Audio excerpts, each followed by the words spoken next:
안녕하세요. 소리나는 책갈피입니다. 오늘 소개드리는 오디오북은 탐정 갈릴레오 예지몽 시리즈 5개의 단편 중 마지막 에피소드입니다.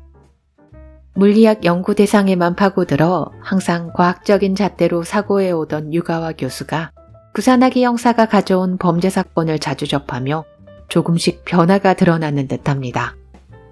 완전 대문자 T형의 냉철한 과학자가 사건 속에 얽힌 인간관계를 점차 읽어가며 숨어있던 휴머니즘을 드러내고 있달까요? 이번 예지몽 시리즈 속 5개의 단편은 과학적 추리의 천재 탐정 갈릴레오의 인간미마저 맛볼 수 있는 시리즈였던 것 같습니다. 그럼 이번 시리즈의 마지막 에피소드 예지몽 함께 들어볼까요?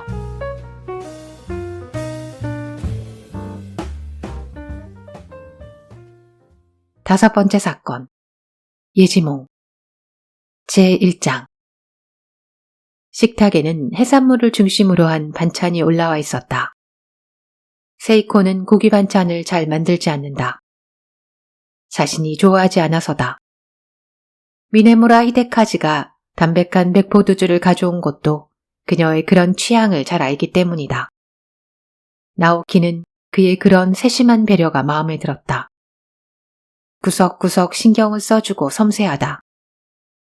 엔지니어로 살아간다는 것이 아깝다는 생각이 들 정도였다. 슈루리는 다른 것보다 빨리 수확한 포도로 만드는 겁니다. 그래서 좀 덜 익은 맛이 나는 거고요. 그렇지만 솔직히 잘 모르겠어요. 미네무라가 자신이 가져온 와인에 대해 설명하고 있다. 지겨운 설명이 되지 않게 신경을 많이 쓴다는 것을 알 수 있었다. 정말 산뜻하고 맛있어. 그렇지? 글라스를 한 손에 들고 세이코가 나오키에게 동의를 구한다. 그가 고개를 끄덕인다. 사실은 와인 맛을 구분할 자신이 없었다. 그는 일본 청주를 더 좋아했다. 오늘 저녁 식사에 초대받은 미네무라는 나오키의 대학 후배다. 요트부의 3년 아래였다. 학부는 다르다. 나오키는 경제학부고 미네무라는 공학부였다. 그 당시는 그리 친하게 지내는 사이가 아니었다. 요트부라고는 하지만 결국은 운동 모임이다. 그래서 선배와 후배 사이에는 보이지 않는 벽이 있다. 두 사람이 다시 교류하기 시작한 것은 미네무라가 나오키가 다니는 회사에 들어온 이후부터였다.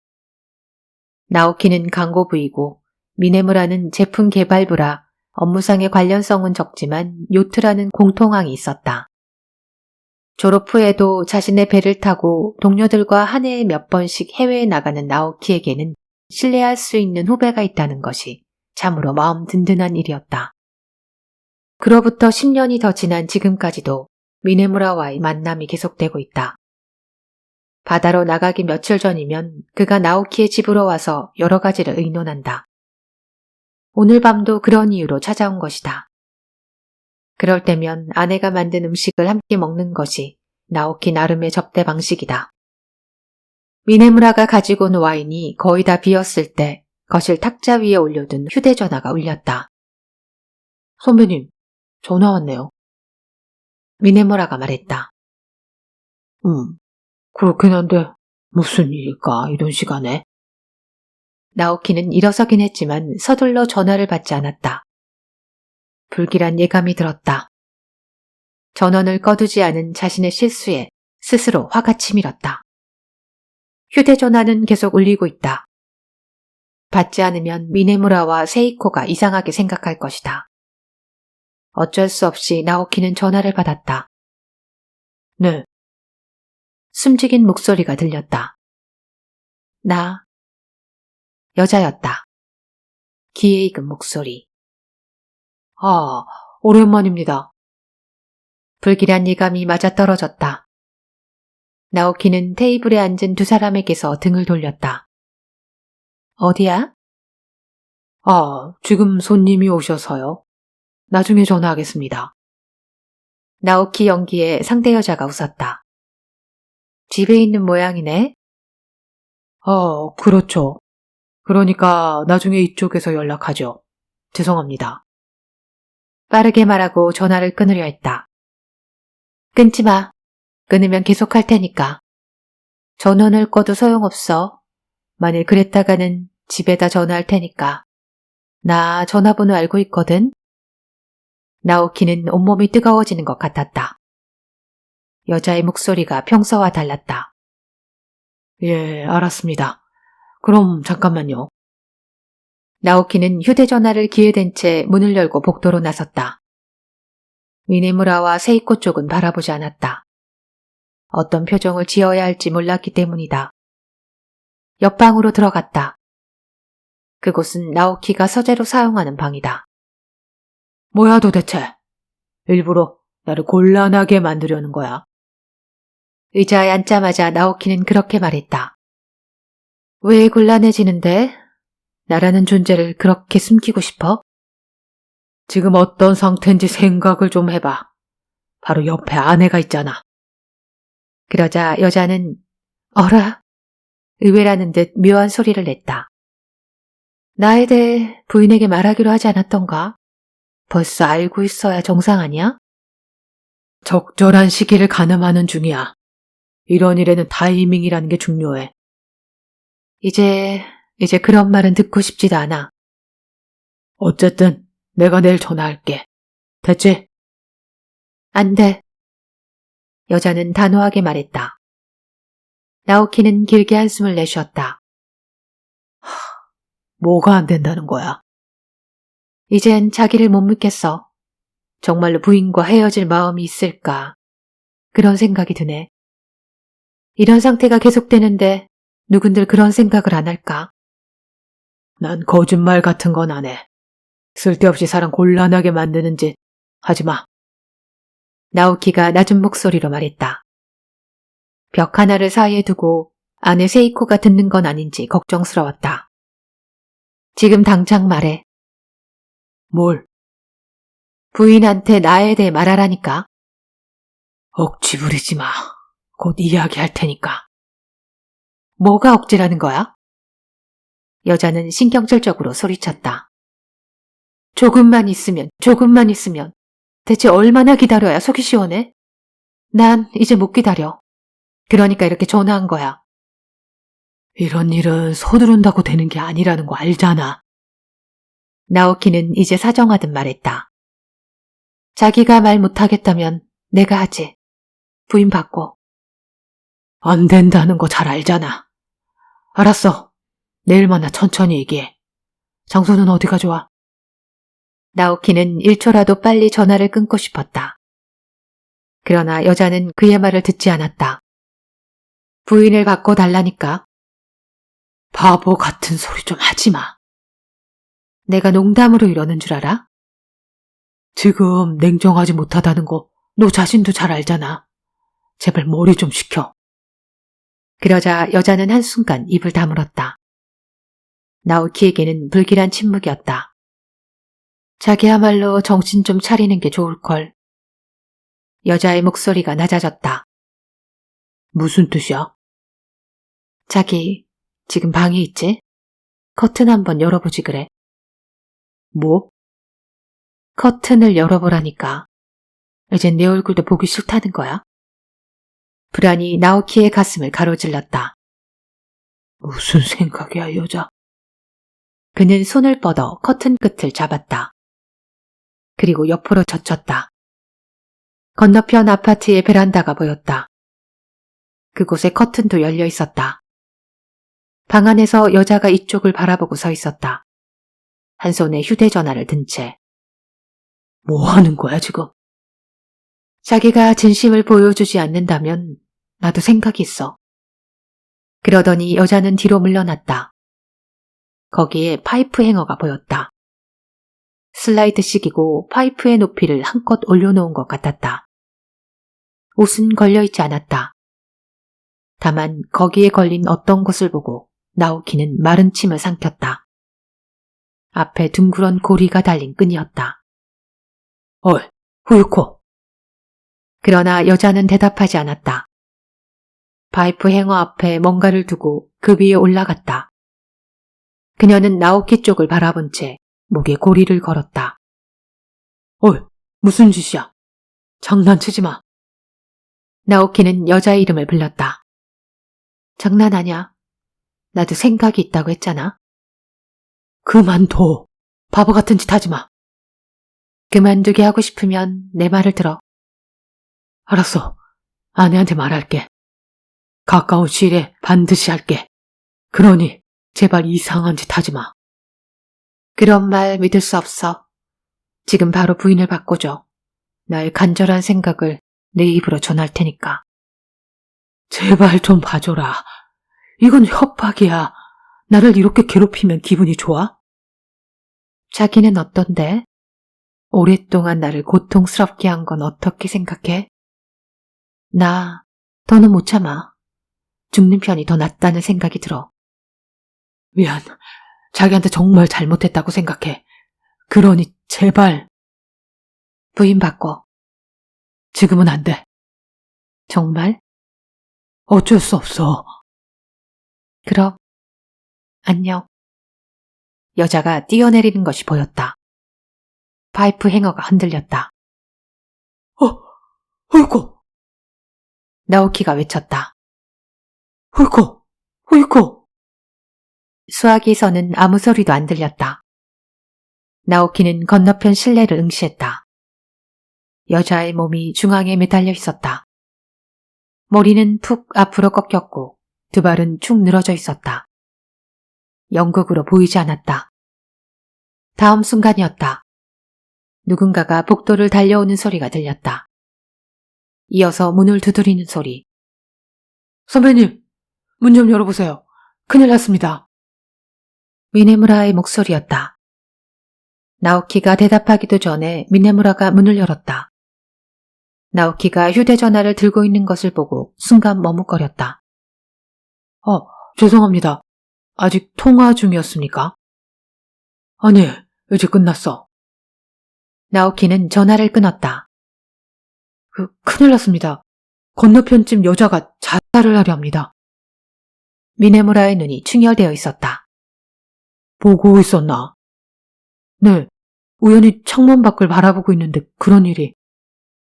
선배님도 보았습니까? 거기까지 말하고 미네무라는 방의 창 커튼이 반쯤 열린 것을 알아차린 것 같았다.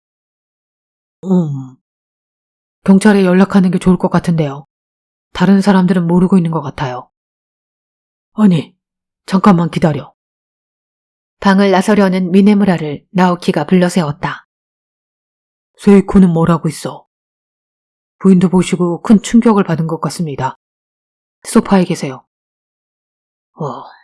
그런가. 나오키는 입술을 깨물었다. 온갖 생각이 내리를 스쳤다. 그 생각들을 바로 정리한다는 건 불가능할 것 같았다. 모든 것이 혼란스러웠다. 선배님, 경찰에. 잠깐만. 나오키는 오른손바닥을 앞으로 펼치며 제지했다. 저 여자는 내가 사귀던 사람이야. 에? 미네무라가 눈을 동그랗게 떴다. 자세한 사정을 이야기할 여유는 없지만 어쨌든 그렇다는 것만 알아두게. 조금 전에도 저 여자에게 전화가 왔었어. 아내에게 자신의 존재를 알리지 않으면 죽어버리겠다고 말이야. 그래봐야 협박일 거라고 생각했는데. 그럼 정말로 자살을 시도하고 말았다는 건가요? 그렇다고 나오키는 고개를 끄덕였다. 온몸의 힘이 빠져나갔다. 그런... 미네무라도 할 말을 잃고 말았다. 나오키는 두 손으로 머리를 감쌌다. 안 돼. 경찰이 저 여자의 방을 조사하면 자살의 이유가 드러날 거야. 그렇게 되면 회사도 알아차리고... 알았습니다. 어쨌든 제가 저 방으로 가볼게요. 혹시 병원으로 옮기면 살 수 있을지도 모르니까요. 제가 직접 가보죠. 살 수 있을까? 나오키는 힘없이 말했다. 미네무라의 말에서 일말의 희망을 느끼기도 했지만 눈앞이 캄캄한 것은 어쩔 수 없었다. 어떨지는 모르겠지만 그렇게 하는 수밖에 없지 않을까요? 그렇긴 하지. 그럼 자네가 가주겠나? 네, 알겠습니다. 결과는 곧 보고하도록 하죠. 저 집 열쇠가 여기 있어. 나오키는 책상 서랍을 열고 숨겨둔 열쇠를 꺼냈다. 그러나 미네무라는 고개를 저었다. 멋대로 들어가다가는 문제가 생길지도 모릅니다. 제가 관리인에게 열어달라고 하는 게 좋을 것 같아요. 아, 그게 좋겠네. 미네무라는 방을 나서자 거실로 가지 않고 곧장 현관으로 향했다. 그도 세이코에게 무슨 말을 어떻게 해야 좋을지 당혹스러울 것이다. 나오키는 손에 든 열쇠를 내려다보았다. 악몽을 불러온 열쇠였다. 제2장 세토 후유코는 광고 대리점에 근무하는 여사원이었다. 나오키의 회사가 개발한 신제품의 판매 촉진 캠페인 때 알게 되었다. 약 1년 전의 일이다. 딱딱한 디자인의 수트를 입고 열심히 일하는 그녀의 모습이 나오키의 눈에 신선하게 비쳤다. 그의 주위에는 그녀처럼 전형적인 커리어 우먼이 없었다. 나오키가 먼저 전화를 걸었고 이후 두 사람은 만나는 관계가 되었다. 몇 번 식사를 함께하고 이윽고 육체관계를 갖기에 이르렀다. 그녀는 두 사람 간의 관계에서는 너무도 여성스러운 모습을 보였다. 질투심을 노골적으로 드러내기도 하고 때로는 소녀처럼 투정을 부리기도 했다. 일하는 모습과는 너무도 다른 그녀를 보고 나오키는 적이 당황하면서도 그것이 그녀의 매력이라고 생각했다. 요컨대 푹 빠지고 만 것이다. 아내 세이코는 얌전하면서도 말이 없는 편이었고 무슨 일이든 빈틈없이 처리하는 우등생이었다. 어떤 경우에도 남편과 가정을 우선시했다. 그 성격이 마음에 들어 그녀와 결혼했지만 몇 년이 지나자 그 빈틈없는 태도가 지겨워졌다. 나오키는 몇 번 바람을 피웠다. 그러나 오래 사귀지는 않았다. 하룻밤 상태도 몇 사람이나 되었다. 그러나 세토 후우코는 달랐다. 그녀와 있는 시간이 나오키에게는 큰 행복이었다. 이윽고 같이 살고 싶다는 생각을 하게 되었다. 후일 그는 그때의 감정을 막아 끼었다라며 후회하게 된다. 사귄 지 반년 만에 후유코는 임신했다. 술 기운에 이 여자와 결혼해도 좋다라고 생각하고 피임도 하지 않고 관계를 가진 대가였다. 임신한 사실을 알고 나오키는 비로소 당황했다. 아이를 낳게 할 수는 없었다. 결혼해도 좋겠다는 생각은 했지만 실제로는 그런 각오가 되어 있지 않았다. 곧 아내와 헤어질 테니까 그때까지만 기다려줘. 그 또한 불륜을 정리하지 못하는 남자의 상투적인 대사를 입에 담고 말았다. 무엇보다 낙태시키는 것이 최우선 과제였다. 나중 일은 나중에 생각하자고 생각했다. 그러나 후유코는 일시적인 미봉책에 만족할 여자가 아니었다. 낙태를 한 후부터 그녀는 나오키의 간담을 서늘하게 하는 행동을 서슴지 않았다. 그가 사는 아파트 바로 건너편으로 이사를 온 것이다. 그것도 창을 정면으로 바라보는 아파트로. 월세가 비싸서 이 아파트에는 빈 방이 많았어. 그렇다고는 하지만 그런 방이 비어 있었다니 정말 행운이지. 나 이번에 어떤 운명적인 것을 느꼈어. 후유코가 기쁜 표정으로 말하던 모습을 나오키는 떠올렸다. 그때 그녀가 이 열쇠를 손에 쥐어주었다.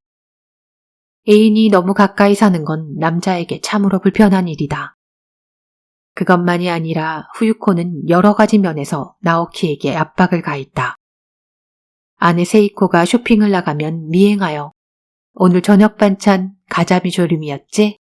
라고 전화를 걸어 말하는 것이었다. 또한 나오키와 세이코가 걸어가고 있으면 일부러 반대편에서 나타나 스쳐 지나가며 그의 손을 슬쩍 만지는 것이었다. 어떤 때는 나오키가 별 생각 없이 바깥으로 시선을 던지는데 쌍안경으로 이쪽을 살피고 있는 그녀의 모습을 발견하기도 했다. 그런 일들에 대해 그가 항의하면 그녀는 늘 이런 식으로 대답했다. 자기 잘못이야. 내가 곁에 있는데도 늘 아내하고만 지내니까 방해하고 싶어지잖아. 내가 자기를 사랑하기 때문에 도저히 참을 수가 없어. 나오키는 점점 후유코가 두려워졌다. 내버려두면 무슨 짓을 할지 알 수 없었다. 자기 설마 나랑 헤어지고 싶은 건 아니겠지? 간혹 가다가 그녀는 침대에서 그런 말을 했다. 만일 그런 생각이면 빨리 말해줘. 헤어져 줄게. 그렇지만 그냥은 못 넘어가. 자기에 대해 전부 말해버리겠어. 우리 회사 사람에게도 자기 회사 사람에게도 물론 부인에게도. 그리고 위자료도 받을 거야. 자기는 나랑 결혼한다고 했으니까. 나 정말 대단한 변호사를 알고 있거든. 그러니까 각오해도. 이런 식으로 말하는 그녀의 표정은 악마 그 자체였다. 나오키는 등허리가 서늘해지는 느낌에 사로잡힌 채 결코 헤어질 생각이 없다고 서둘러 말하곤 했다. 하루라도 빨리 무슨 방도를 세워야 해. 최근 들어 그런 생각이 내리를 떠나지 않았다. 후유코의 인내가 한계에 도달했다는 것을 느끼고 있었다. 나오키는 열쇠를 바라보며 생각했다. 설마 이런 짓을 할 줄이야. 후유코의 방에서 뭔가가 움직이는 것이 보였다. 나오키는 유심히 지켜보았다.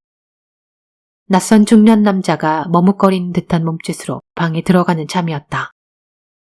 남자 뒤에 선 사람은 미네무라였다.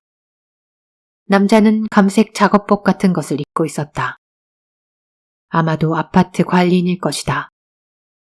두 사람은 파이프 행어를 조심스럽게 눕혀 후유코의 몸을 내렸다.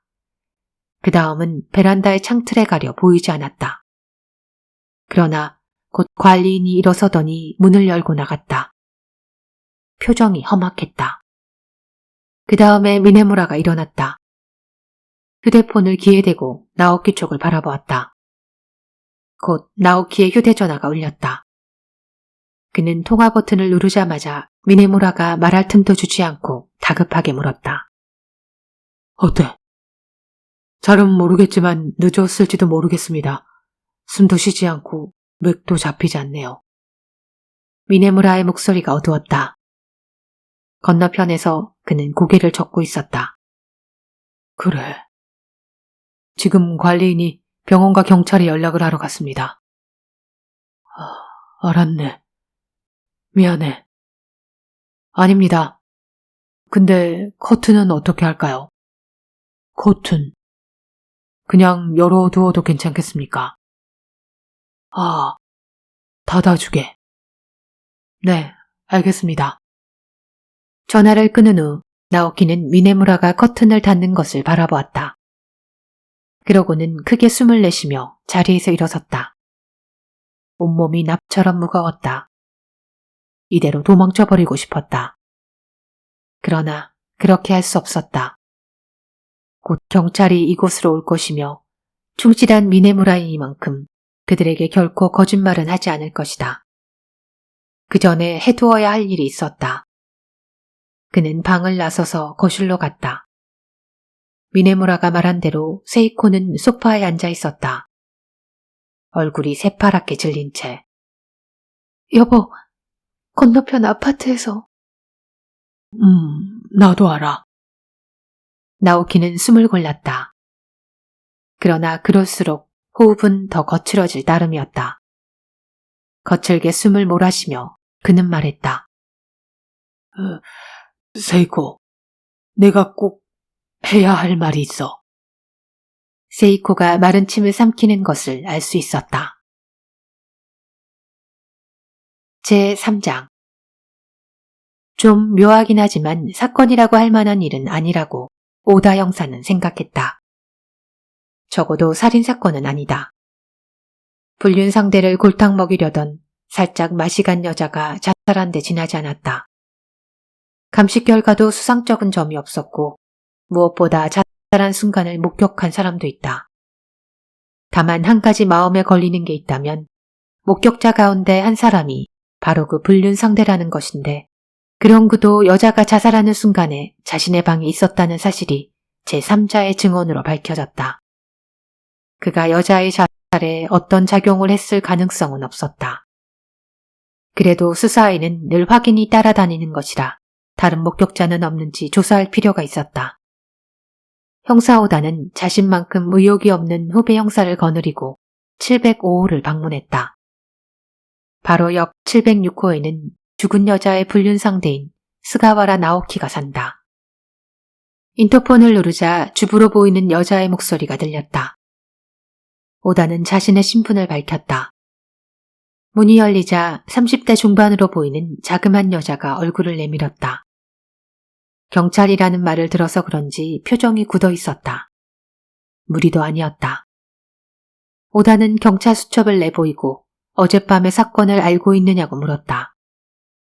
사건 이후 약 12시간이 흘렀다. 지금은 오전 9시가 넘었다. 순찰차가 달려오고 소란스러웠다는 건 아는데. 여자는 불안한 표정으로 대답했다. 안색이 안 좋아서 그런지 약간 신경질적으로 보였다. 이웃 주부들과 할 일 없이 수다를 떠는 타입은 아닌 것 같았다. 건너편 아파트에 사는 여자가 자살을 했습니다. 오다가 그렇게 말하자 그녀는 눈을 동그랗게 떴다. 요즘 세상에 자살 정도에 이렇게 놀라는 사람이 있을까? 오다는 왠지 이상하다는 생각을 했다. 그 집 아파트 창이 이쪽에서도 보일 겁니다. 그래서 혹시나 해서 댁에서 뭔가를 목격하지 않았나 해서 말입니다. 말을 하면서도 참 어리석은 질문이라고 형사 오다는 생각했다. 사건에 대해서조차 모르는데 뭔가 봤을 리가 없지 않은가. 옆에 선 후배 형사는 벌써 시선을 다른 곳으로 돌리고 있었다. 그러나 오다의 말을 들은 주부의 반응은 그의 예상을 뒤엎었다. 놀란 듯 입을 벌린 채 눈을 바쁘게 깜빡거리는 것이 아닌가. 왜 그러십니까? 오다가 물었다. 그 여자라는 사람. 그녀는 한 손으로 가슴을 살짝 누른 채 말을 이었다. 목을 메었나요? 오다는 후배 형사와 시선을 마주쳤다가 다시 그녀를 바라보았다. 네, 그런데요. 어떻게 목 메어 죽었다는 걸?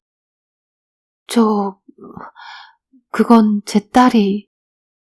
따님이? 네, 우리 딸이. 제 딸이. 거기까지 말하고 그녀는 고개를 숙였다. 그게 이런 걸 형사님께 말해도 될지 모르겠지만 아무래도 단순한 우연이겠지만. 그런 말을 듣고 궁금해하지 않은 사람은 없다. 무슨 일인데 그러십니까? 어떤 거라도 좋으니 편안하게 말씀해 주시죠. 그녀는 잠시 망설이는 듯 하더니 머뭇머뭇 입을 열었다. 딸아이가 이상한 말을 했거든요. 건너편 아파트에 사는 여자가 목을 매달아서 자살하는 걸 봤다고. 봤답니까? 근데 그게 딸이 그런 말을 한 게 이틀 전 아침이에요. 이틀 전이요? 형사들은 다시 서로의 얼굴을 바라보았다. 제4장.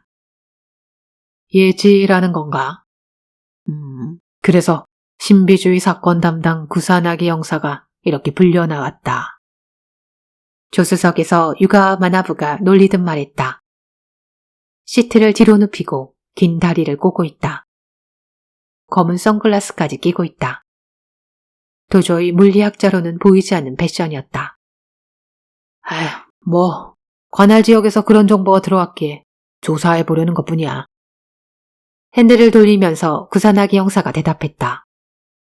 그럼 관할 경찰에서는 어떻게 판단하고 있는데? 아무런 판단도 하지 않아. 굳이 말하자면 단순한 우연이다라고 해석하는 것 같고. 사건 자체가 자살로 거의 결론이 난 모양이야. 그렇다면 자살이라는 점에는 의심의 여지가 없다는 거네. 그러니까 아무것도 없어. 해부에서도 의심스러운 건 나오지 않았으니까. 자살과 타살. 거기에는 목을 매는 방식에 차이가 있다고 들었는데. 물론 그 점에서도 문제가 없었어. 그렇다면 구산하기 전에도 내버려두면 되잖나. 전에는 살인사건 담당인데 매일 수도 없이 많은 사람이 죽고 말이야. 이런 일로 나까지 데리고 드라이브를 할 입장은 아니지 않나. 나도 그렇게 생각했는데 어쩐지 마음에 걸리는 게 있어서. 자네가 마음에 걸리고 안 걸리고는 자유지만 나까지 끌어들이는 건 좀 곤란하다 이 말이지. 난 학생들의 말도 안 되는 리포트를 채점하느라고 너무나 바쁜 몸이니까. 아이 거참 유가와 너무 그러지 좀 마. 내가 이런 사건에 흥미를 가지게 된 것도 다 자네 역량이라고. 신비주의 냄새가 물씬 풍기는 사건을 과학적으로 해결하려다 보면 의외의 진실이 드러나니까 말이야. 구산하기의 에마 스카이라인이 현장에 도착했다. 간선도로에 면하여 높은 아파트들이 늘어서 있었다. 그럼 어디서부터 접근해볼까? 차에서 내려 구산하기는 마주보는 두 건물을 올려다보았다. 건너편 왼쪽 갈색 건물에 세토 후유코가 자잘한 집이 있고 오른쪽 하얀 건물에 후유코의 불륜상대가 사는 집이 있다. 예지 소녀도 하얀 건물에 산다. 뭐 어느 쪽이든 자네 좋을 대로 해. 나는 그냥 차에서 기다리고 싶은 심정이니까. 에이 유가와 가자고. 먼저 예지 소녀 쪽으로 가보지. 구산하기는 유가와의 팔을 잡고 걸어가기 시작했다. 705호는 이즈카라는 성이었다. 1층 정면 현관에 있는 인터폰에 대고 구산하기가 이름을 대자 잠시 틈을 두었다가 들어오라는 말과 함께 자동문이 열렸다. 예지 소녀를 아련해도 좋다는 허락이 내린 모양이로군. 엘리베이터 안에서 유가와가 말했다.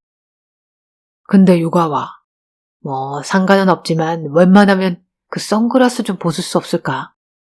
형사인 나도 잘 보이려고 애쓰는데 자네가 그걸로 찬물을 끼얹으면 안 되거든. 하지만 예지 소녀라면 인간의 본질을 꿰뚫어보는 능력을 가지고 있을 거 아닌가. 그렇게 말하며 유가와는 결국 선글라스를 벗더니 본래 금태 안경을 걸쳤다. 705호 안, 10평 정도 되는 거실로 안내되었다. 구석에 피아노가 놓여 있었다. 대리석 테이블을 둘러싸듯 놓여있는 소파에 구산하기와 유가와가 나란히 앉았다. 그들을 안내해준 여자는 이즈카 도모코라고 했다. 남편과 딸 세 식구인 듯했다. 남편은 도쿄의 모 유명 레스토랑에서 셰프 일을 하고 있다고 했다. 딱히 새로운 문제가 생긴 건 아니고 단지 확인하려는 차원에서 찾아왔습니다. 바쁘실 텐데 정말 죄송합니다. 구산하기는 고개를 숙였다. 아무래도 제가 괜한 말을 한 것 같아요. 우리만 입을 다물고 있었다면 좋았을 텐데 남편도 그런 일을 경찰에 말하면 오히려 수사에 방해된다고 저를 나무라더라고요. 아닙니다. 무엇이 단서가 될지 모르니까 뭐든 이야기해 주시는 게 가장 좋죠. 그런데 따님이 집에 있다고 들었습니다만. 네, 지금도 있어요. 선천적으로 심장이 좋지 않아서 입원과 퇴원을 반복하죠. 아, 그렇습니까? 잠깐 만나볼 수는 있을까요? 그건 괜찮은데 너무 자극적인 말은 삼가해 주시면 고맙겠어요. 방금 말했듯이 심장이 너무 약한 애라 조그만 일에도 발작을 일으키는 경우가 있거든요. 물론이죠. 그건 잘 알겠습니다. 조심하겠습니다. 그리고 또 하나 부탁이 있어요. 네, 뭡니까? 딸아이에 대해서는 절대로 매스컴에는 말하지 말아주세요. 사건을 예지했다고 요란을 떨면 곤란하니까요. 있을 법한 일이다.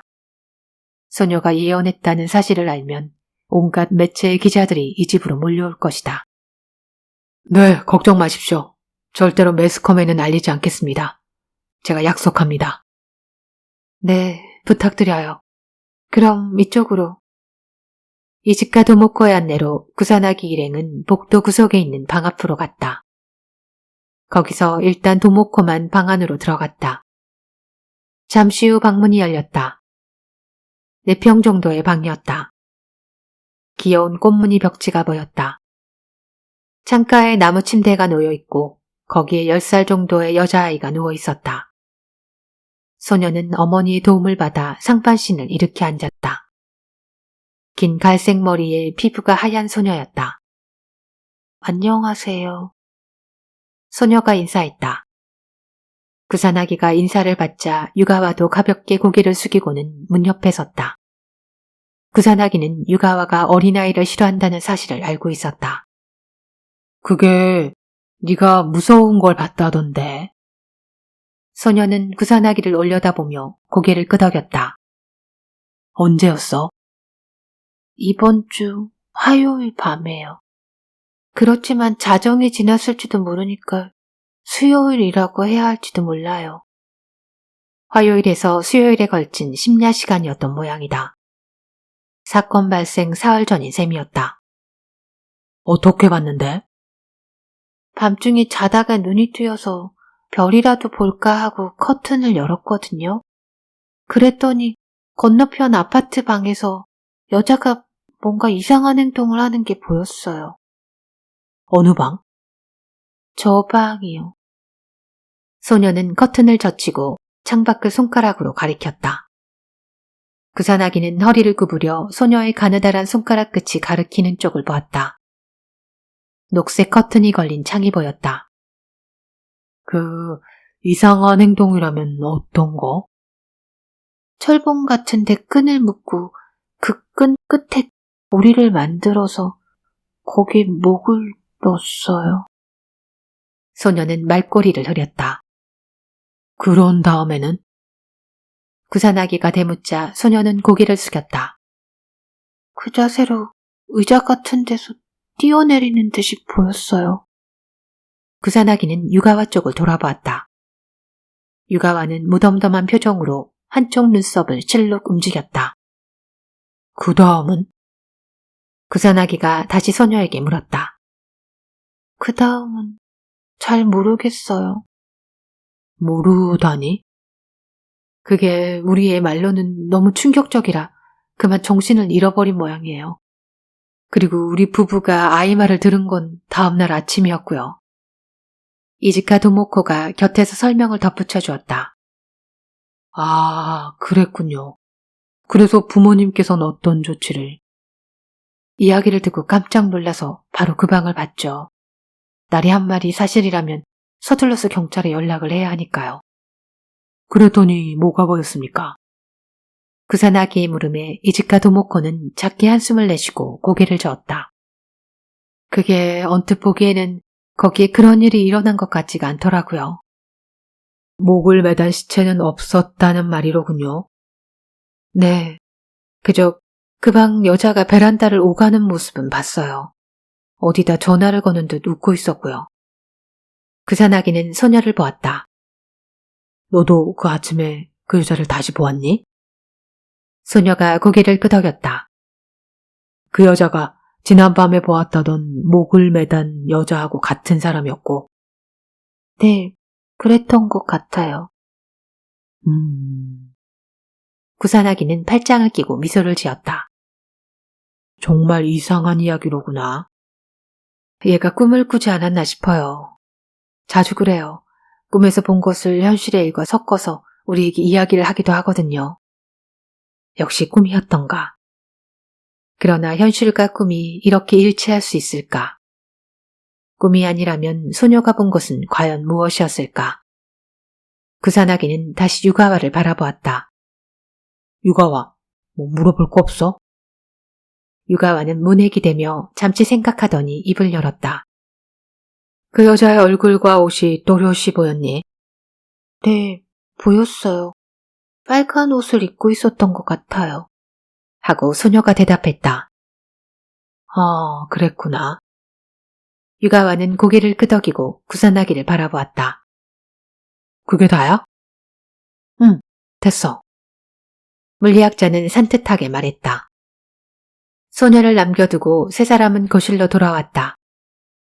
구사나기는 이즈카 도모코에게 이웃집 남자 스가와라 나오키에 대해 몇 가지 질문을 했다. 그러나 도모코는 아는 게 거의 없었다.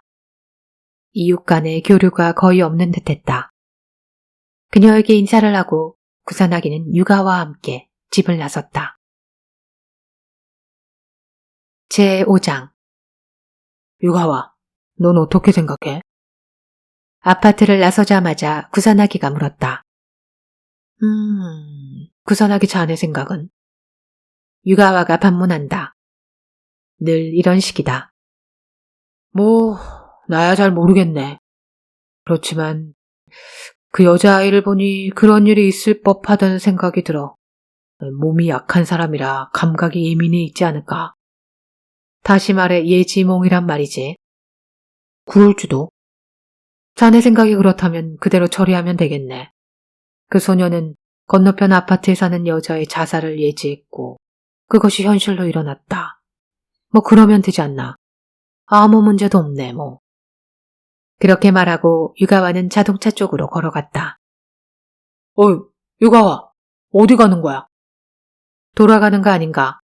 예지몽으로 결론이 났으니 내가 더 나설 필요가 없지 않나. 이 친구는 매사에 왜 이리 삐딱한지 모르겠다 생각하며 구산하기는 아까처럼 유가와의 팔을 잡았다. 아이 참, 유가와. 우리 같은 일반인은 쉽게 신비를 받아들이는 경향이 있다고. 그리고 그것을 막는 것이 바로 자네가 하는 과학 아니겠나. 그러니까 가자고. 구산하기는 그의 팔을 잡고 걸어갔다. 이번에는 왼쪽의 갈색 아파트를 향해서였다. 관할 경찰서에 부탁해 두었기에 관리실에서 세토 후유코의 아파트 열쇠를 빌릴 수 있었다. 실질적인 첫 발견자인 관리인은 지금도 그 방 가까이 가는 것을 싫어해서 구산하기와 유가와 둘만 가게 되었다. 예지몽이란 확률의 결과라고 할 수 있지. 아파트로 향하는 도중에 유가와가 말했다. 자네는 사람이 하룻밤에 꿈을 몇 번 꾼다고 생각하나? 글쎄, 뭐 나야 그건 생각해 본 적이 없어서. 하고 콧소리를 내더니 유가와가 대답했다. 사람이 꿈을 보는 건 렘 수면 동안이야. 렘 수면기는 하룻밤에 5번 정도 찾아오지. 그러니까 그 사이에 꽤 많은 꿈을 꾼다고 할 수 있어. 그리고 그 꿈 속에는 몇 가지 주제가 포함돼. 그리고 사람은 밤마다 잠을 자고. 그렇다면 어느 한 사람이 한 달 동안 꿈속에서 보는 에피소드는 아주 방대하다고 해야겠지. 그 가운데 현실의 사건과 비슷한 것이 있다고 해도 뭐 이상하지 않다고 봐야 해. 근데 나는 꿈을 안 꿔. 뭐 꿔봐야 고작 하나? 자네가 그렇게 생각하는 건 꿈을 거의 잊어버리기 때문이야. 기억하는 건 오로지 잠에서 깨기 직전에 본 것뿐이지. 그렇지만 잊었던 꿈의 내용을 기억해내는 경우도 있거든. 현실에서 비슷한 사건이 일어나 자극을 받는 경우가 그렇지. 그러면 이건 언젠가 꿈에서 본 적이 있다라는 기억이 떠올라. 그와 동시에 현실에서 일어나지 않은 방대한 꿈들은 기억에서 사라지고 말이야. 결국 꿈을 꾼 기억조차 사라지고 말지. 자네가 평소에 그러는 것처럼 말이야. 그렇지만 아까 그 여자애는 실제로 자살 사건이 일어나기 전에 예지를 했어. 어떤 사건을 접한 후에 자신이 꾼 꿈의 내용을 기억해낸 것이 아니라고. 하긴 그랬지. 그래서 다음 후보로 등장하는 것이 예언자의 테크닉이라는 거야. 테크닉? 그건 또 무슨 말이야? 일단 예언을 많이 하는 거지. 꿈에서 본 내용을 가능한 많은 사람에게 이야기해. 이즈카 씨도 말하지 않았나. 그이가 꿈에서 본 것을 현실과 섞어 이야기하는 경우가 꽤 많다고. 그런 말을 했었지. 예언을 많이 해두면 개 중에는 맞는 것도 나오니까 예언자는 알아맞히는 것만 강조를 하는 거지. 그러면 예언을 들은 사람은 그것만을 기억하고 다른 맞지 않았던 예언은 잊어버려. 사이비 예언자가 자주 사용하는 테크닉이랄까. 그래서 유가와 그 10살짜리 애가 그런 테크닉을 사용했다는 거야? 의식적으로 사용한 거라고는 하지 않았어. 하지만 결과적으로는 그렇게 되었을 가능성이 높다는 것뿐이지. 이야기하는 사이에 세토 후유코의 집 앞에 도착했다. 구산하기는 열쇠로 문을 열었다. 실내는 관할 경찰서에서 조사했을 때의 모습 그대로였다. 그렇다고는 하지만 별로 조사할 것도 없었다는 것이 관할 경찰서의 보고였다. 넓이는 5평 정도, 자그만 부엌이 달린 원룸이었다. 수납 가구가 벽에 붙어 있고 모든 게 잘 정리되어 있었다. 침대는 더블. 그 위에서 몇 번인가 스가와라 나오키가 관계를 가졌을 것이다. 침대 옆에 파이프 행어가 서 있었다. 소녀가 말했듯이 철봉 같은 모양이었다. 문득 옛날에 문틀 사이에 거는 철봉이 있었지라는 사실을 구산하기는 떠올렸다. 그것과 비슷하게 생겼다. 폭은 60-70cm 정도나 될까. 파이프의 굵기는 5-6cm. 가로 파이프를 움직여 높낮이를 조절하게 되어 있다. 자전거 안장의 높이를 조절하는 것과 같은 원리로 안쪽 파이프에 몇 개의 구멍이 뚫려 있고 그것을 바깥 파이프에 파인 구멍에 맞춰 나사를 끼우는 방식이다. 지금은 차대 높이에 맞춰진 것 같았다. 행어를 거는 파이프는 바닥에서 2m 정도 높이였다. 끈은 안 보이는군 하고 유가와가 말했다. 관할경찰서에 감식반이 가지고 갔대. 보통 쇠탕물을 넣는 비닐끈을 짧게 자른 것이라고 하더군.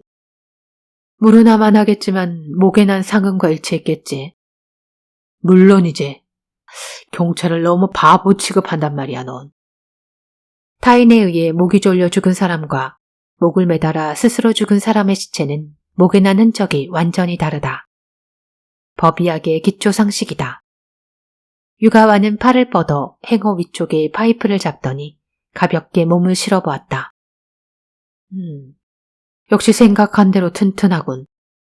죽은 여자의 체중은 약 40kg. 죽은 여자의 체중이 약 40kg. 아무 문제가 없었을 거야. 디딤판으로 사용한 건 저건가? 유가와가 발 아래 구르고 있는 화장용 의자를 가리켰다. 그렇다고 해. 구사나기는 보고서의 내용을 떠올리며 대답했다. 유가와는 뭔가 깊이 생각하는 표정으로 창가로 다가가더니 녹색 커튼을 젖혔다. 바로 눈앞에 건물이 보인다.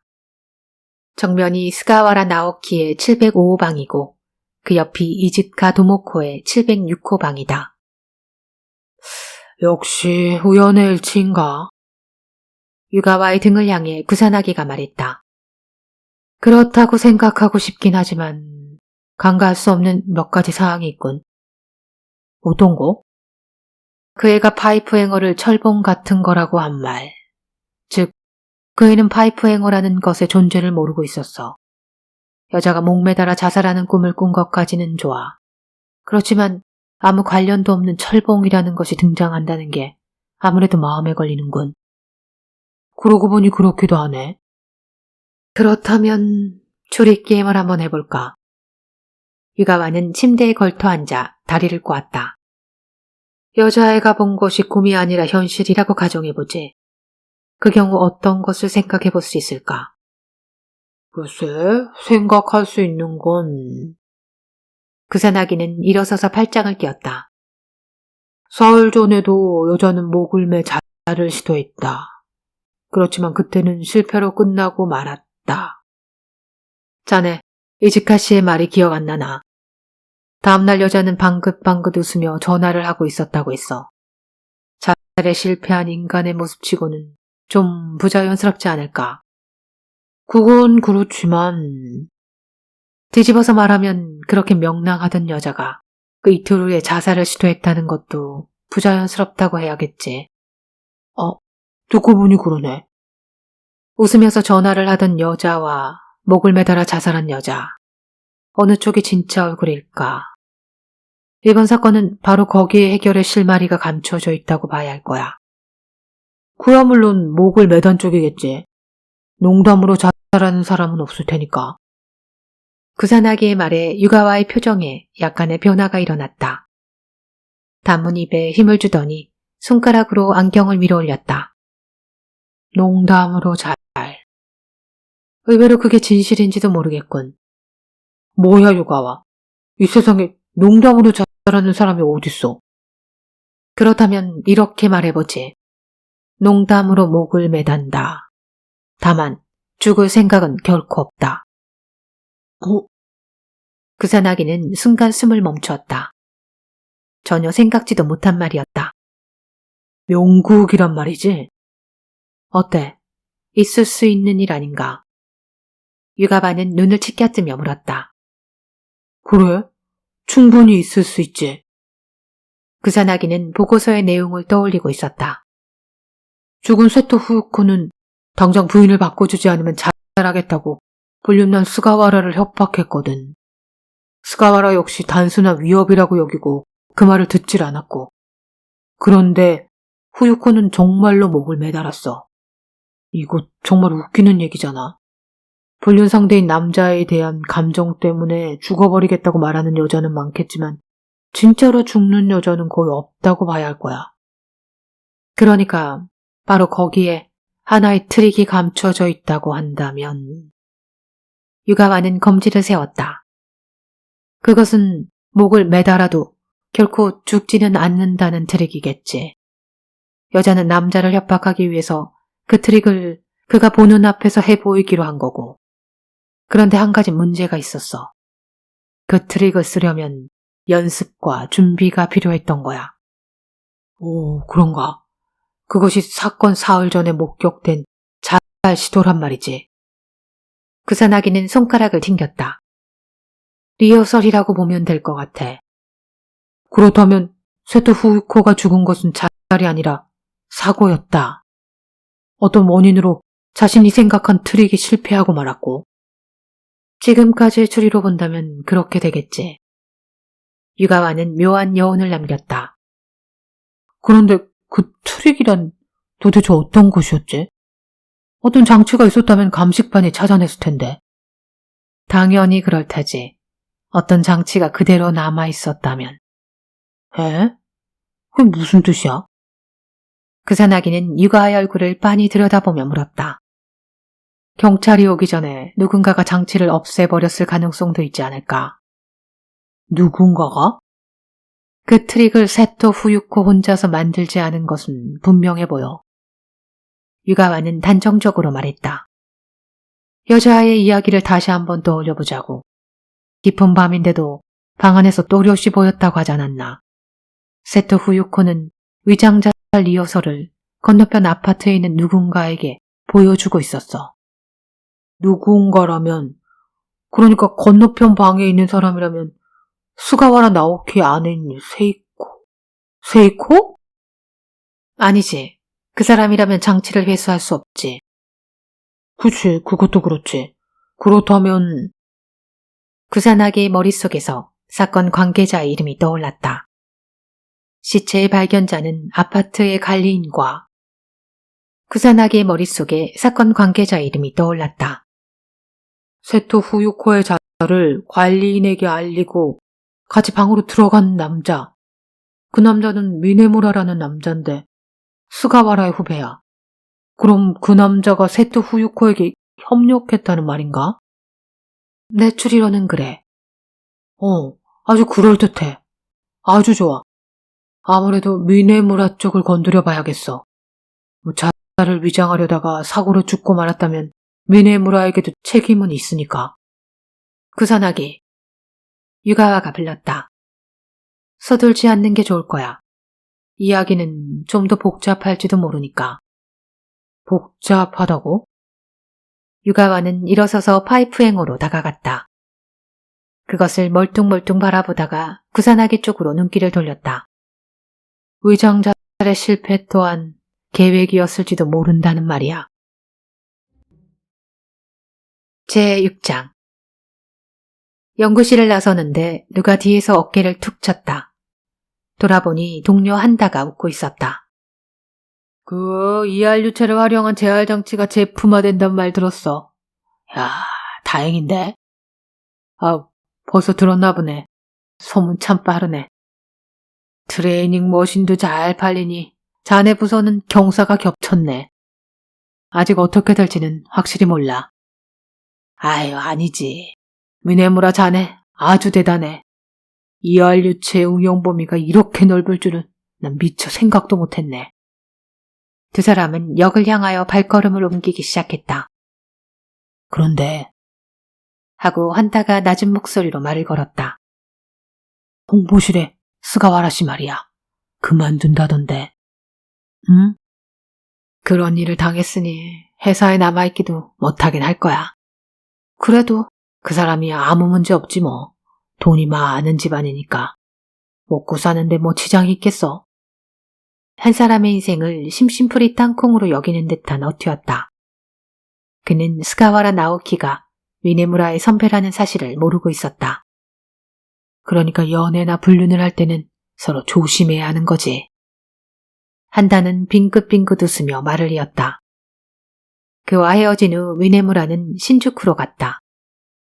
손님들이 많이 드나드는 커피숍이 오늘의 약속 장소였다. 세이코는 구석에서 두 번째 테이블에 앉아 있었다. 선글라스를 쓴 것은 혹시라도 아는 사람을 만날까 겁이 나서였을 것이다. 위네무라가 다가가자 세이코가 살짝 웃었다. 오늘 내고 왔어. 그녀가 짧게 말했다. 내고 오다니? 이혼 신청서. 아, 위네무라는 작게 고개를 끄덕였다. 마침내 냈어. 다음은 자기야. 그렇지. 위네무라는 블랙커피를 마셨다. 쓴맛이 입안으로 퍼져나갔다. 세토 후유코를 만난 것은 2달 전이다. 그녀 쪽에서 먼저 접근해왔다. 그녀는 선배 나오키와의 관계를 먼저 말한 다음 위네무라와 세이코 역시 불륜관계라는 사실을 알고 있다고 말했다. 나오키의 이웃으로 이사를 와서 그 부부의 주변을 조사하다가 알게 된 것 같았다. 하지만 걱정 안 해도 돼요. 현재로서 나는 나오키 씨에게 두 사람의 관계를 쉽게 고자질할 생각은 추호도 없으니까요. 후유코는 마치 비즈니스 상대를 대하듯 말했다. 두 사람에 대해 말하면 나오키는 세이코와의 이혼을 심각하게 고려할지도 모른다. 그러나 그래서는 아무런 의미가 없다고 그녀는 말했다. 나는 나오키 씨가 나를 선택하기 위해서 스스로 아내와 이혼해주기를 원해요. 적어도 그가 이혼을 입에 담는 첫 번째 이유는 내가 아니라면 싫거든요. 늘 자신을 중심에 두지 않으면 성이 차지 않는 사람이라는 걸 미네무라는 꿰뚫어 보았다. 그렇지만 그녀는 말을 이었다. 내가 두 사람에 대해 잘 알고 있다는 사실은 잊지 마세요. 그리고 내 소망이 빨리 이루어질 수 있게 많이 도와주셔야 해요. 당신도 나오키 씨가 빨리 이혼하는 게 좋지 않나요? 혹시나 싶어 말해두겠는데 나의 존재를 알았다고 해서 세이코 씨가 이혼을 제기하는 일은 절대로 없도록 해주세요. 만일 그런 일이 발생한다면 난 나오키 씨에게 두 사람의 관계를 밝히고 말 테니까요. 그건 아마 미네무라 씨한테는 바람직한 일이 아닐 테죠. 미네무라에게 아내가 있다는 것도 세토 후유코는 벌써 조사해 두었음이 분명했다. 그리고 또 한 가지, 말할 필요도 없는 것이지만 나오키 씨가 이혼을 입에 담기 시작하면 무조건 세이코 씨가 그걸 받아들이도록 해야 돼요. 위자료 같은 건 청구하지 않게 미리 충고해 두는 것도 잊지 마시고요. 이 아파트를 나가야 할 사람은 부인인 세이코 씨여야 한다는 것도 나오키 씨는 그냥 남을 거예요. 그것만 지켜준다면 난 두 사람에 대해서는 입을 영원히 다물 테니까요. 스가와라 부부 쌍방이 바람을 피우는데 이건 너무 한쪽에만 유리하지 않느냐고 위네무라가 항의하자 그녀는 오해라는 듯 눈을 동그랗게 떴다. 물론 양쪽 다 부정한 행동을 하고 있지만 나오키 씨의 상대인 내가 독신이란 사실을 잊지는 마세요. 부인 세이코 씨의 불륜 상대인 당신에게는 부인이 있잖아요. 이른바 더블 불륜이라는 거죠. 그리고 이렇게 내가 찾아오지 않았더라면 당신은 나오키 씨에게 애인이 있다는 사실도 몰랐을 테고요. 내가 나오키 씨에게 당신에 대해 말하고 그것 때문에 이혼에 이르게 된다면 세이코 씨는 오히려 위자료를 지불해야 할지도 몰라요. 그걸 생각하면 나에게 오히려 감사해야 되는 거 아닐까요? 세토 후유코는 마치 큰 은혜라도 베푸는 듯 말했지만 당연히 그녀 나름대로 계산이 있음에 분명했다. 자신과 나오키의 관계가 발각되어 이혼 문제로 비화되는 것보다는 먼저 밝혀서 주도권을 쥐고 싶었을 것이다. 그리고 자신과 살기 위한 목적으로 나오키가 이혼해주기를 바라는 것은 진심인 것 같았다. 그것을 미네무라가 한 것은 위장자 자살의 의논 상대가 되어달라고 했을 때였다. 그때까지 그는 몇 번이나 세토 후유코를 만났다. 주로 정보 제공이었다. 나오키가 이혼을 신청할 마음이 없다는 것을 알고 그녀는 화가 나 있었다. 위장자살은 참다 못해 생각해낸 마지막 카드 같은 것이었다. 조금 겁을 주어야 할 것 같아요. 나를 다루기 쉬운 여자로 생각하는 듯하니까. 그렇지는 않을 거라고 생각하면서 미네무라는 그녀의 이야기를 듣고 있었다. 그녀의 의도는 당장 이혼하자는 말을 부인에게 하지 않으면 자살할 것이라고 나오키를 협박하는 것이었다. 말만으로는 믿어줄 것 같지 않으니 창너머로 그 광경을 보여주고 그래도 그가 이혼하려 하지 않으면 실제로 자살을 결행한다. 물론 죽을 마음은 없어요. 그에게 충격만 주면 되니까. 그래서 죽지 않으면서 정말로 자살하려는 것처럼 보일 수 있는 방법을 생각하는 중이에요. 당신이 생각하기에도 좋은 방법이 없을까요? 정말로 유치한 계획이었다. 세토 후유코라는 여자는 이래서는 사려 깊고 정확하고 냉정하다는 평가를 받고 있지만 사랑 문제에서만은 제정신을 못 차리는 타입인 것 같았다. 위장자살이 성공할 것 같지는 않았다. 미네무라는 스가와라의 성격을 잘 안다. 그의 마음은 오래전에 후유코를 떠난 것 같았다. 후유코는 이성을 잃고 말 것이다. 격정에 사로잡혀 미네무라와 세이코의 관계를 나오키에게 고자질할 위험이 아주 크다. 그렇게 되면 나오키가 얼마나 분노할지 불을 보듯 뻔했다. 오랜 세월 친분을 유지해온 후배에게 배신당한 것이다. 나오키는 모든 수단을 동원해서 미네무라를 파멸시키려 할 것이다. 당연히 미네무라의 아내에게도 모든 것을 밝힐 것이었다. 미네무라에게 세토 후유코라는 존재는 모든 재앙의 뿌리였다. 언제 싹을 내밀지 모를. 하룻밤 내내 고민한 끝에 내린 결론은 싹을 틔우기 전에 처리한다는 것이었다. 다음 주에 이사할 거야. 세이코는 그렇게 말하고 밀크티를 마셨다. 살 곳은 정해뒀어? 일단 친정으로 돌아갈 거야. 부모님이 돌아오라고 해. 잘 생각했어. 근데 아파트는 어떻게 하고?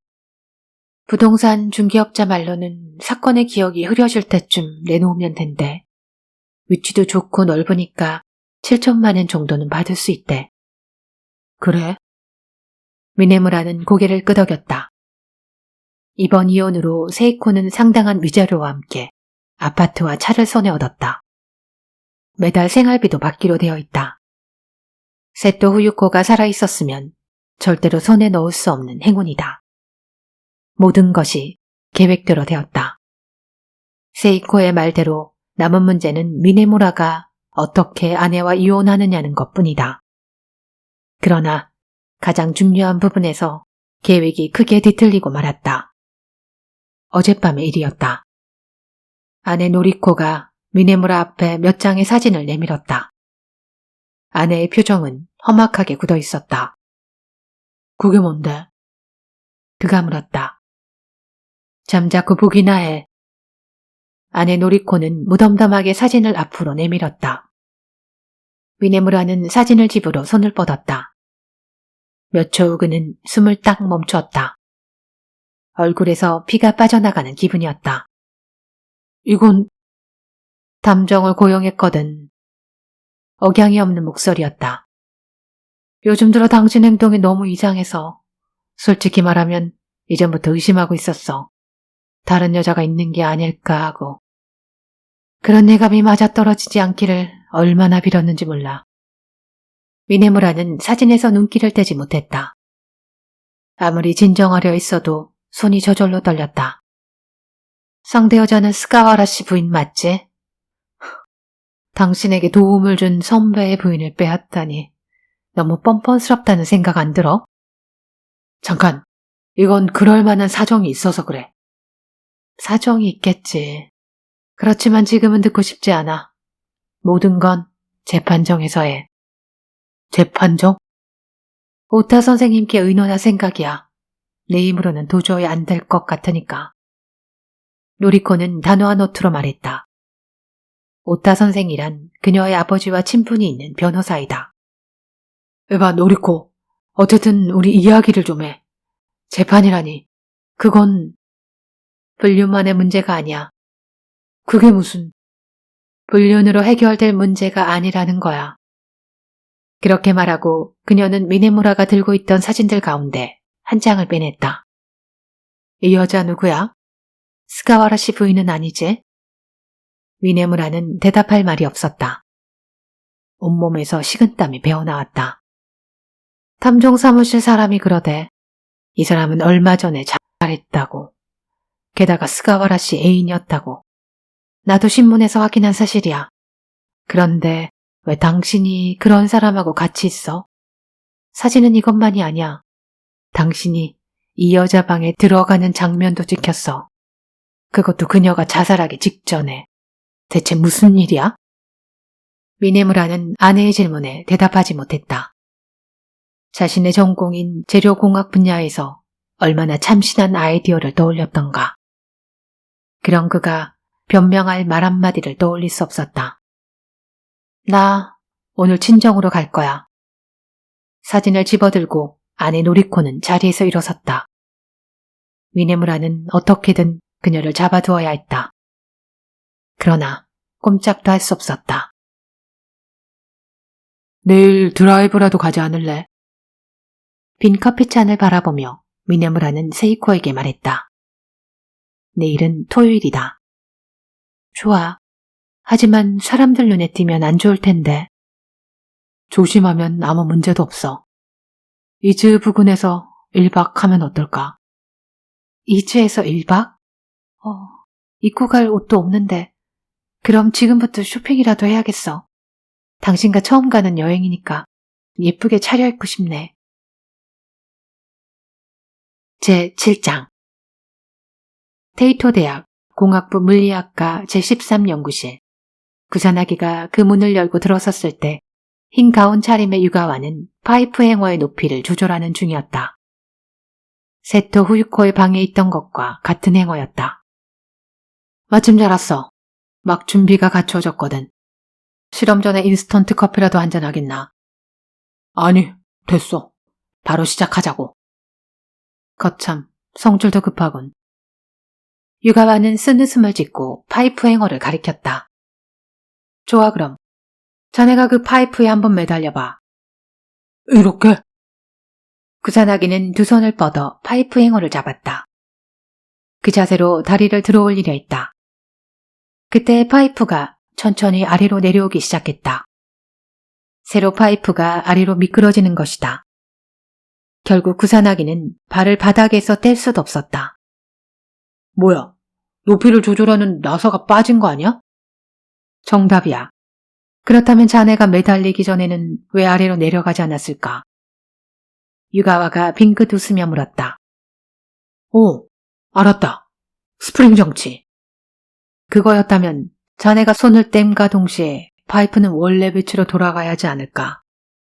보면 알겠지만 파이프는 내려간 채 움직이지 않고 있어. 오, 정말 그러네. 구사나기는 한 손으로 파이프를 잡고 아래쪽으로 힘을 가했다. 거의 아무런 저항도 없이 파이프는 아래로 미끄러졌다. 이건 어찌 된 거야? 그런 장치가 되어 있으니까. 유가와는 작업대에서 길이 수십 센티미터 정도 되는 막대기를 집어들었다. 중간 부분에서 굵기가 달라졌다. 굵은 부분의 지름은 5cm, 가는 부분은 3cm 정도 되어 보였다. 뭐야 그건? 피스톤 같아 보이는데. 댐퍼라는 놈이야. 그쪽에서 한번 밀어봐. 그렇게 말하고 유가와는 봉에 가는 쪽 끝을 구사나기 쪽으로 내밀었다. 구사나기가 손가락으로 밀자 가느다란 봉은 천천히 굵은 봉 안으로 밀려 들어갔다. 진동을 흡수하는 장치야. 이 실린더를 움직이는 데는 그리 큰 힘이 들지 않고. 그렇지만 빨리 움직일 수는 없지. 이 안에 든 액체의 점성을 이용하는 거거든. 물속에서는 공기 속보다 움직임이 둔해지는 것과 같은 원리라고 생각하면 돼. 그러니까 이 댐퍼라는 걸 이 파이프 안에 장치해뒀다는 건가? 그렇지. 양쪽 세로 파이프에 장치해둔 거야. 아주 약한 힘이라면 아무 변화도 안 일어나지만 체중을 걸면 실린더가 안으로 밀려 들어가 파이프가 아래로 내려가게 돼. 아, 구사나기는 파이프를 멀뚱하니 바라보았다. 세토 후유코는 이걸로 스가와를 협박하려고 했던 거군. 가로 파이프에 밧줄을 걸고 목을 매달지만 목을 졸리기 전에 세로 파이프가 아래로 내려가게 돼 있으니까 발이 바닥에 닿아서 결코 죽지 않을 테고. 그렇지. 장난치고는 정말 재미있는 트릭이야. 건너편 아파트의 창 너머로는 베란다에 가려서 발 아래가 보이진 않을 테니 발이 바닥에 닿는 건 못 보게 돼. 실제로는 세로 파이프가 아래로 미끄러지지만 멀리서 보면 그걸 전혀 알 수가 없지. 그러니 보는 사람은 기겁을 하고 말 테고. 그렇다면 사건 사흘 전에 여자애가 목격한 것은 그 실험이 아주 잘 됐을 때의 모습이었다. 아마도 그럴 테지. 실험이 이루어졌던 날 밤 스가와라 나오키가 출장을 가고 없었다는 건 확인된 사실이다. 아마도 미네무라는 스가와라 집에 가서 후유코의 리허설을 지켜보는 관객 역할을 했을 것이다. 당연히 나오키의 부인 세이코도 가담했을 것이다. 그렇지만 유가와, 이걸 어떻게 실패하도록 할 수 있을까? 자네 추리로는 미네무라가 의도적으로 실패하게 만들었다는 것일 텐데. 바로 거기에서 미네무라의 엔지니어로서의 실력이 발휘되었다고 해야겠지. 유가와는 세로 파이프 행어의 높이를 원래 위치로 되돌렸다. 구산하게, 이제 다시 한번 매달려보게. 아까랑 똑같지? 아까랑 똑같이. 똑같은 걸 못하러 해. 시키는 대로 해보라니까 그러네. 뭐야, 바보 되는 기분인데 이건. 구산하기는 아까처럼 두 손으로 파이프를 잡았다. 그리고 발을 들어올리려 했다. 어차피 파이프는 아래로 내려가려니 했다. 그런데 결과는 달랐다. 무릎을 구부리자 발끝이 바닥에서 떠올랐다. 파이프는 꼼짝도 하지 않았다. 이거 왜 이래? 그대로 있어봐. 유가와가 어떤 스위치를 눌렀다. 파이프가 아까처럼 내려가기 시작한 것이다. 어떻게 한 거야? 파이프 행어에서 내려와 구사나기가 물었다. 이번엔 이거. 유가와는 예의 댐퍼 끝을 구사나기 쪽으로 향했다. 밀어봐. 구사나기는 손가락을 대고 밀려있다. 그러나 실린더는 꼼짝도 하지 않았다. 움직일 것 같지도 않았다. 유가와가 댐퍼의 옆에 있는 스위치를 눌렀다. 그러자 실린더가 매끄럽게 움직이기 시작했다. 뭐야? 어떤 장치를 한 거야? ER 유체라는 거야. 뭐? ER? 정식으로는 일렉트로 레올로지 유체라고 해. 전압을 가하면 점성이 생기는 특성을 가진 유체를 말하는 거지. 알기 쉽게 말하자면 평소에는 우유 같은 모습인데 전압을 조금 가하면 크림으로 변해. 전압을 좀 더 가하면 꽁꽁한 아이스크림처럼 딱딱해지지. 그래서? 아까 댐퍼 속에 액체 유체가 가득 들어있는 걸 보지 않았나? 난 그 점성을 이용한 거라고. 보통의 댐퍼는 그렇지 않지만 이 댐퍼 안에는 ER 유체가 들어있어. 그리고 전압을 가할 수 있게도 되어 있고. 전압을 가한다면 어떻게 될까? 지금 자네가 체험했듯이 전압을 바꾸는 이 스위치 하나로 절대로 줄어들지 않는 봉이 되어버리는 거지. ER 유체가 꽁꽁 얼어붙어 버리니까. 그러니까 저 파이프 행어에도 같은 장치를 해두었다. 유가와는 작업대에 걸터 앉아 팔짱을 끼웠다. 미네무라 히데카즈는 ER 유체에 관련된 특허를 여러 개 출원한 사람이야. 그의 주특기라고 할 수 있는 분야지. 그래서 나의 추리는 이래. 세토 후유코에게는 보통의 댐퍼를 넣은 파이프 행어라고 설명을 하고 위장 자살 방법을 가르쳐 주었지. 그런 다음 그녀가 목을 매달기 직전에 전파를 활용한 원거리 조작으로 댐퍼에 전압을 가한 거야. 그러니까 그때 파이프가 내려가지 않아 정말로 목이 졸려 죽어버렸다. 그런 스토리로군. 전압장치는 관리인이 없는 틈을 타서 회수했을 거야.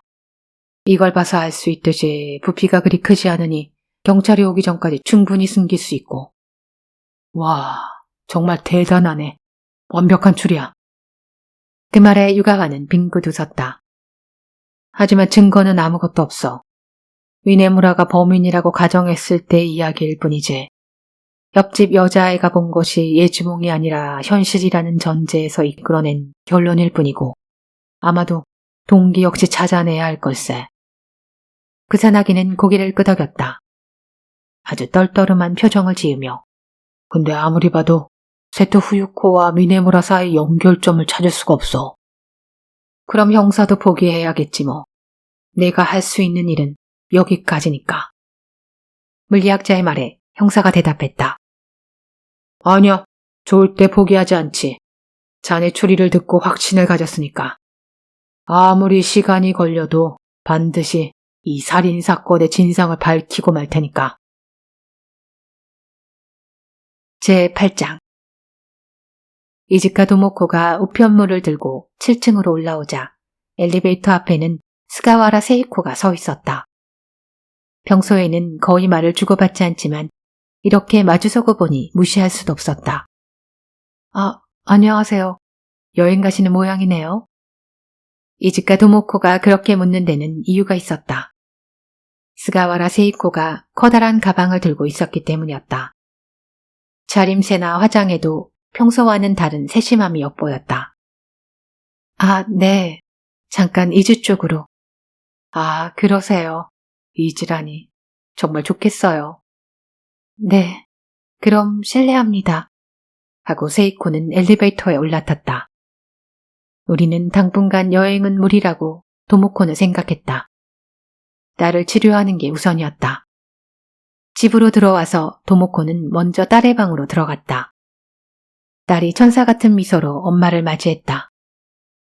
잘 잤니? 잠들었다가 깼어. 그랬구나. 근데 엄마, 나 또 이상한 꿈을 꿨어. 딸의 말에 도모코는 우울해지고 말았다. 얼마 전에 맞은편 건물의 자살 사건이 머릿속에서 떠나지 않았다. 그러나 내색은 하지 않고 물었다.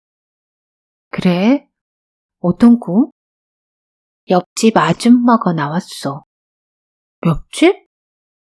방금 보았던 스가와라 세이코의 깔끔한 얼굴이 떠올랐다. 그 아주머니가 아래로 떨어져. 떨어져?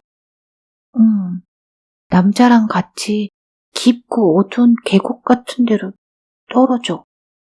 불길한 예감이 도모코의 가슴속을 가로질렀다. 그러나 그녀는 그런 생각을 애써 떨쳐버렸다. 그만 잊고 다시 자. 그렇게 당부하며 도모코는 딸에게 이불을 덮어주었다.